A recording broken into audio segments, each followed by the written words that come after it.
మొన్నటి current affairs లోని చివరి ప్రశ్నకు సమాధానం. వాటర్ మ్యాన్ ఆఫ్ ఇండియా అని ఎవరిని అంటారు? పర్యావరణవేత్త డాక్టర్ రాజేంద్ర సింగ్ ను వాటర్ మ్యాన్ ఆఫ్ ఇండియాగా పిలుస్తారు.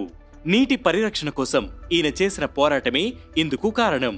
రాజస్థాన్లో 1000కి పైగా గ్రామాలకు నీటిని అందుబాటులోకి తెచ్చేందుకు రాజేంద్ర సింగ్ ఎంతో శ్రమించారు. ఈయనకు 2001లో ప్రతిష్టాత్మక రామన్ మెగసెసే పురస్కారం లభించింది. ఇక మొదటిది, ప్రపంచ రికార్డు సృష్టించిన భారతీయ టీనేజర్. ముంబైకి చెందిన 17 ఏళ్ల కామ్యా కార్తికేయన్ ప్రపంచ రికార్డు సృష్టించారు. 7 ఖండాల్లోని ఎత్తైన శిఖరాలను అధిరోహించిన అతిపిన్న వయస్కురాలిగా నిలిచారు.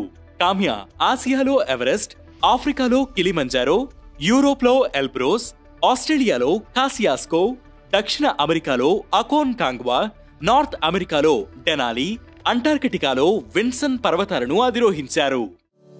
ఇక రెండవది, మెల్బోర్న్ టెస్ట్లో బుమ్రా రికార్డ్.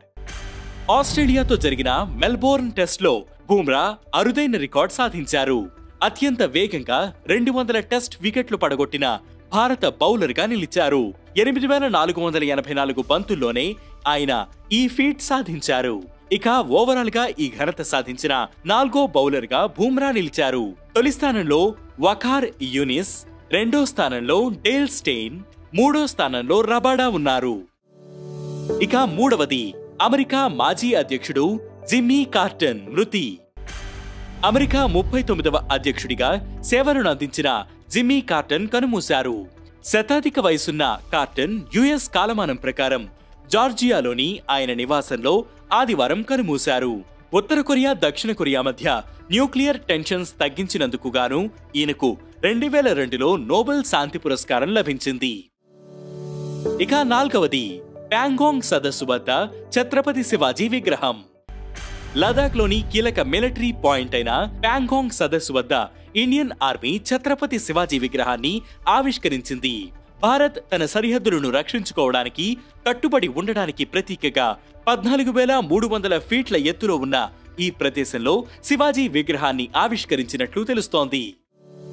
ఇక ఐదవది, ఎన్ఏబిఎల్ చైర్మన్ గా doctor Sandeep Shah. National accreditation board for testing and calibration laboratories chairman గా డాక్టర్ సందీప్ షా నియమితులయ్యారు. టెస్టింగ్ అండ్ కాలిబ్రేషన్ సర్వీసెస్ లో నాణ్యతను పర్యవేక్షించడంలో ఎన్ఏబిఎల్ కీలక పాత్ర పోషిస్తుంది. ఇక ఈ రోజు current affairs question, ever green city of India అని ఏ ప్రాంతాన్ని అంటారు? ఈ ప్రశ్నకు సమాధానం మీరే కామెంట్ చేయండి.